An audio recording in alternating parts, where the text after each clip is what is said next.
मुझे आज भी वो दिन याद है जब मैं अपनी शादी के 3 साल बाद हिंदुस्तान वापस आया था। घर का हर शख्स एयरपोर्ट पर मौजूद था, जिसमें मेरी 2 साल की बेटी प्रिया भी थी। मेरी आंखें मेरी पत्नी पूजा को ढूंढ रही थी, लेकिन उसको वहां ना पाकर मैं थोड़ा बेचैन सा हो गया था। घर वालों से मिलकर प्रिया को गोद में लिया तो वह जोर जोर से रोने लगी। प्रमोद, लाओ इसे मुझे दे दो, दीदी ने कहा। तो फौरन ही मैंने पूजा का पूछ लिया, दीदी पूजा क्यों नहीं आई मुझे लेने, और फिर इतनी छोटी सी बच्ची को ऐसे ही भेज दिया। प्रमोद, तुम परेशान मत हो, वो घर पर तुम्हारे लिए खाना बना रही है। वो कौन सा रोज रोज काम करती है। आज सब लोग तुमसे मिलने आए हैं तो इसलिए वो खाना बना रही है। मैं दीदी की बात सुनकर खामोश हो गया। एयरपोर्ट से घर तक लगभग 1 घंटे का सफर था। मैं पूरा रास्ता अपनी बच्ची प्रिया से खेलता रहा। अब वो मुझे देखकर हंस रही थी। सब कुछ अच्छा सा लग रहा था, लेकिन दिल उदास था। काश पूजा भी आ जाती। 3 साल हो चुके हैं उसे देखे। क्या खाना मुझसे ज्यादा जरूरी था, मिलना नहीं? मेरे दिल में कुछ अजीब अजीब से सवाल उठ रहे थे। खैर, घर के दरवाजे पर पहुंचे तो पूजा पहले से ही गाड़ी की आवाज सुनकर वहां पहुंच चुकी थी। दूर से देखा तो दिल चाहा पास जाकर मिल लूं, लेकिन बस दूर से ही मुस्कुरा दिया और वो हल्की सी मुस्कुराहट के बाद पानी लेने चली गई। पूरा दिन मेहमानों का आना जाना चलता रहा। घर वाले बहुत खुश थे। मेरे दोस्त भी मुझसे मिलने आ रहे थे। पूजा किचन से निकल ही नहीं पा रही थी। कभी किसी को चाय पेश करती और कभी किसी को खाना देती। मानो यूं लग रहा था जैसे मेरी पूजा तो कहीं खो सी गई है। शाम हुई तो मेहमानों की भीड़ कुछ कम हुई। सब खाना खाने में बिजी थे। सोचा पूजा की कुछ मदद कर दूं। सुबह से वो बस कामों में ही लगी थी।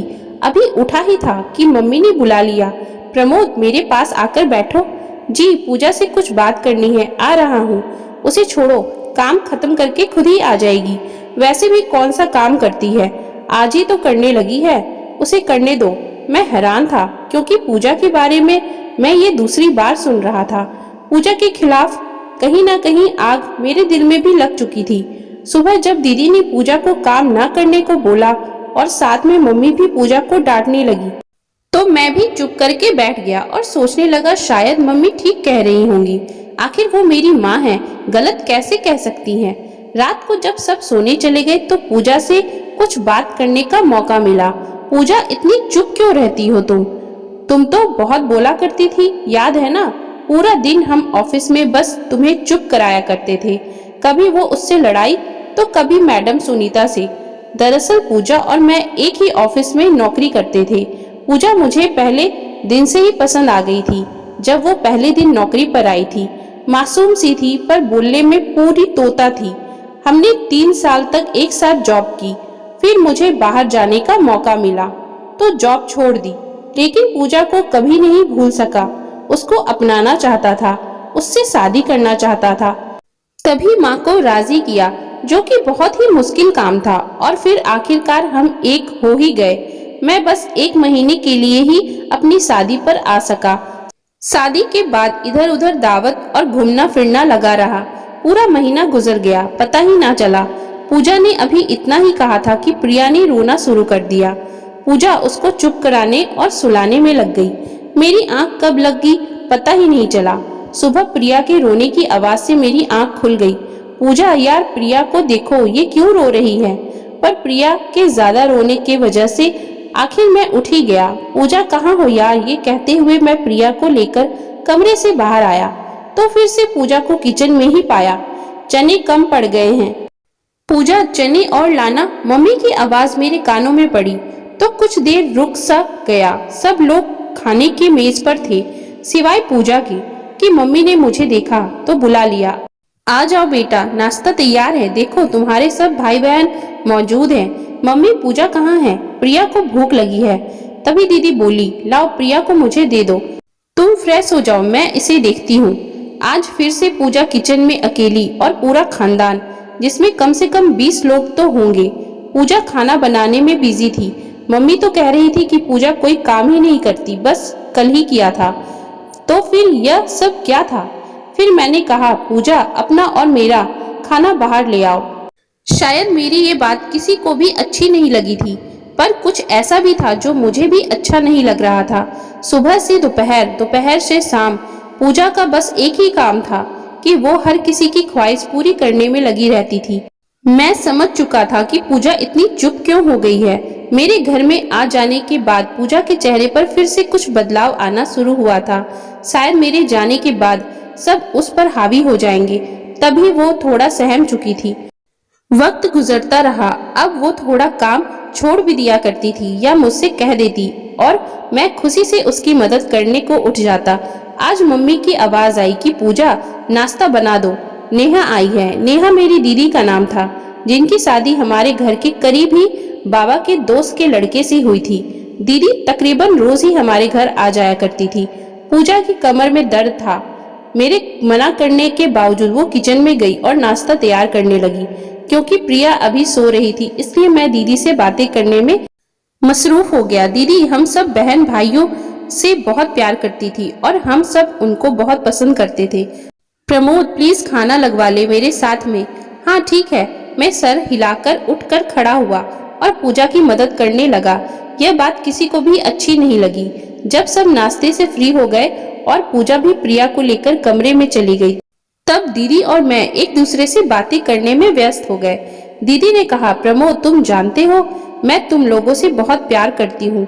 कभी ऐसा नहीं सोचती कि तुम लोग खुश न रहो, लेकिन मेरी कुछ नसीहतों पर अमल करोगे तो सुखी रहोगे। आगे तुम्हारी मर्जी है, मैं तुम पर जबरदस्ती तो नहीं कर सकती।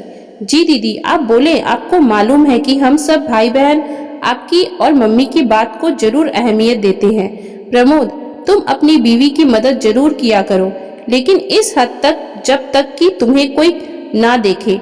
ये अच्छा नहीं लगता कि तुम बर्तन उठा रहे हो और औरतों वाले काम कर रहे हो। जो आदत तुम आज उसको डालोगे तो वही बनी रहेगी। जो उसके काम है उसको करने दिया करो, आखिरकार वो आहिस्ता आहिस्ता कर ही लेगी। लेकिन अगर एक बार आदत बन गई तो फिर तुम्हें हमेशा ही उसकी मदद करनी पड़ेगी। दीदी की बात मेरे दिल को लगी। दिन गुजरते रहे, पूजा हमेशा काम में लगी रहती। कभी मेरा दिल चाहता तो बस प्रिया के लिए दूध बना देता, उससे ज्यादा कुछ नहीं। मम्मी नहीं चाहती थी कि मैं वापस दूसरे मुल्क जाऊं, बस मैं फिर वहीं रह गया। क्योंकि मैं एक मेकअप की कंपनी में जॉब करता था, मैंने इसी काम को घर पर ही शुरू कर दिया, जिससे मैं घर बैठे ही ऑनलाइन मेकअप प्रोडक्ट सेल करके बहुत अच्छा कमा लेता। वक्त गुजरता गया, सब कुछ नॉर्मल था। मैंने कभी गौर ही नहीं किया कि पूजा क्या करती रहती है। जब मेरे 3 बच्चे हुए तो गुजारा थोड़ा मुश्किल हो गया। मेरी दोनों बेटियां तो स्कूल जाया करती थी, लेकिन बेटा अभी छोटा था। तभी मैंने और पूजा ने एक फैसला किया कि हम बच्चों को बेहतर शिक्षा देने के लिए शहर शिफ्ट हो जाते हैं। वहाँ पूजा नौकरी कर लेगी और मैं घर बैठे अपनी चीजों को सेल कर लूंगा। दीदी से मशवरा किया तो उन्होंने भी उसकी हामी भर ली कि ठीक है, बस मम्मी को मत भूल जाना। मेरी तो ख्वाहिश थी कि मम्मी को साथ ले जाऊं, लेकिन मम्मी अपनों को छोड़ के जाने के लिए तैयार ही नहीं थी। वो बड़े भाई के साथ रहने लगी। अब जिंदगी बेहद मसरूफ थी। मैं पूरा दिन शाम तक ऑर्डर ही लेता और उनको उनके पते पर भिजवा देता। पूजा जॉब में बिजी थी और बच्चे पढ़ाई में। एक दिन पूजा जॉब से आई तो शायद कुछ ज्यादा ही थक गई थी। आते ही सो गई और हम सब भूखे ही रह गए। पूजा थोड़ी बीमार रहने लगी थी। अब जब वो जॉब से वापस आती तो पहले की तरह चुस्त और ठीक महसूस नहीं करती। अब दोपहर के खाने के साथ साथ हम रात का खाना भी होटल से मंगवा लेते। पूजा रोज कहती कि प्रमोद मुझे डॉक्टर के पास ले जाओ, और मैं रोज काम के वजह से उसे डॉक्टर के पास नहीं ले जा पाता। सालों साल यूं ही गुजरते रहे, ना मुझे टाइम मिला ना पूजा की बीमारी ठीक हुई। नहीं मालूम उसे क्या हुआ था। फिर एक दिन ऐसा आया जब मैं खूब बीमार हुआ। पेट के दर्द ने जैसे मेरी जान निकाल दी। सिवाय पूजा के मेरे पास और कोई नहीं था। आखिर मेरे घर वाले भी तो हैं, उन्होंने मेरा ख्याल क्यों नहीं रखा। एक बार फिर मुझे एहसास हुआ कि पूजा के साथ बहुत गलत कर जाता हूँ, लेकिन ये एहसास शायद कुछ दिनों का होता था। फिर से वही जिंदगी जिसमें मेरी ख्वाहिश होती कि पूजा जॉब से वापस आकर खाना बनाए और पूरे घर को संभाले, और जब बात मेरी मदद की आती तो मैं अपनी थकान को आगे ले जाता। और दीदी की कही वो बात कि पत्नी की ज्यादा मदद ना करना, वरना सारी जिंदगी ही करनी पड़ेगी, मेरे दिमाग में मौजूद थी। पूजा और मैंने लड़ना शुरू कर दिया। कभी वो टाइम ना देने पर मुझसे लड़ती और कभी मैं खाना ना बनाने पर, और कभी तो तेरे घर वाले और कभी मेरे घर वाले, बस यूं ही तू मैं करके वक्त गुजरने लगा। कभी मान जाते, कभी लड़ने लगते। आज मैं बहुत उदास हूँ। पूजा हॉस्पिटल में है, उसको ड्रिप लगी है और मैं खुद को काफी तन्हा महसूस कर रहा हूँ। बस मैं और मेरे बच्चे, और कोई नहीं। मेरे घर वाले पूजा से हाल चाल पूछकर जा चुके हैं, सिवाय पूजा की मम्मी के और कोई नहीं जो इस वक्त इसके लिए बेचैन हो। मुझे आज वो दिन याद आते हैं कि क्यों हम लड़ते थे, अपना वक्त जाया करते थे। क्यों मेरी दीदी ने मुझे ये सब नहीं कहा कि प्रमोद अपनी पत्नी की मदद किया करो। क्यों मैं पूजा को हर बार गलत कह देता था और बस मुझे यही लगता था कि ये बस काम करने से भागने के चक्कर में रहती है। क्यों हर बार मैं अपने घर वालों की बातों को सही समझता था। मैंने और मेरे घर वालों ने पूजा को बदल डाला था। वो पूजा जो जिंदगी हंस के जिया करती थी, मैंने उसकी खुशियां अपने तानों से खत्म कर डाली थी। मैं उसका ख्याल तो बहुत अच्छे से रखता था, लेकिन सिर्फ पैसों की हद तक। पूजा, तुम वापस आ जाओ। मैं तुम्हारे बिना नहीं जी सकता। तुम मेरी जिंदगी की साथी हो। मुझे तुम्हारे साथ की जरूरत है। बस ठीक हो जाओ। मुझे आज समझ आया कि वो तो खाना भी नहीं बनाती थी, फिर भी क्यों थक जाया करती थी। सिर्फ खाना बनाना घर के कामों में शामिल नहीं होता, और भी बहुत कुछ होता है। आजकल मैं भी खाना बाहर से मंगवाता हूँ और फिर भी थक जाता हूँ। पूरा दिन मैं 5 मिनट का आराम नहीं कर सकता। पूजा, तुम सच कहती थी कि प्रमोद, दुनिया की नजरों में सिर्फ मर्द ही क्यों थकते हैं। आखिर औरत क्यों नहीं थक सकती? उसको इजाजत क्यों नहीं होती कि वो अपनी थकान को बयां कर सके। मैं अपने भाइयों से ये जरूर कहना चाहूंगा कि जो गलती मैंने की है, आप लोग कभी मत करना। अपनी पत्नियों के लिए टाइम निकालो, उनके भी नखरे उठाओ, क्योंकि ये सबको पसंद करती है। और अगर तुम चाहते हो कि तुम्हारी पत्नी जवान और हंसी रहे, तो उसकी तारीफ किया करो। जो मर्द ज्यादा गुस्सा करते हैं, उनकी पत्नियां जल्दी बीमार और बूढ़ी होना शुरू हो जाती है। और एक बहुत अहम बात, हमारे घर वाले जितना हमसे प्यार करते हैं, उतना हमारी पत्नी से नहीं कर सकते। लिहाजा पत्नी आपकी है ना कि किसी और की, और उसने आपके घर को संभालना होता है। इसलिए उसको और भी ज्यादा मजबूत बनाने के लिए उसे आपके प्यार और मदद की जरूरत पड़ती है, क्योंकि वो अपना पूरा परिवार छोड़कर आपके पास आई है। अपनी बीवियों की उनके काम में मदद किया करो, ताकि अगर वो थके भी तो आपका साथ उसका सहारा बन जाए और आपका घर हमेशा खुशियों से भरा रहे।